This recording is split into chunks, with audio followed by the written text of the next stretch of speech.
आगे विशेषताओं की बात करें तो ये भी विशेषता है कि अगर हम पाठ योजना में इस बात का उल्लेख करना चाहें कि विद्यार्थी का कोई व्यक्तिगत रूप है तो उसका प्रयोग उसमें पाठ में हो, अर्थात उसके समाज में उसके व्यवहार और उसके आसपास का जो भी व्यवहार है किसी भी विद्यार्थी का, वो पाठ योजना में उसका अगर उल्लेख करते हैं, जैसे कि हम व्याकरण में अगर करते हैं तो बच्चों को व्याकरण को समझने में आसानी होती है। और अगर एक आदर्श पाठ योजना अगर हम किसी भी पाठ के लिए उसकी क्रियाएं करते हुए उसको समझाने में, अगर मौखिक रूप से चाहे हम समझाते हैं चाहे हम लिखित रूप से समझाते हैं,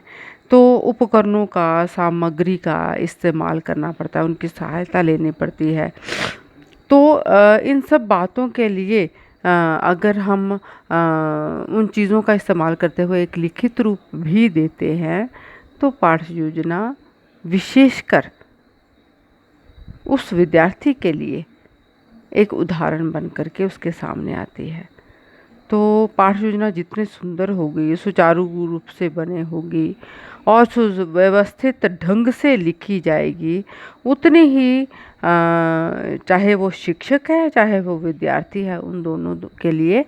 उपयोगी सिद्ध होती है। इसलिए पाठ योजना में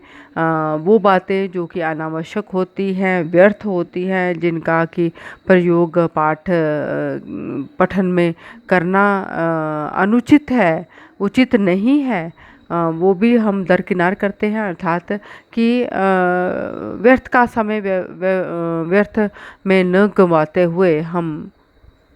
समय का सदुपयोग करते हुए सही समय पर सही बात करते हुए पाठ योजना के नेतृत्व में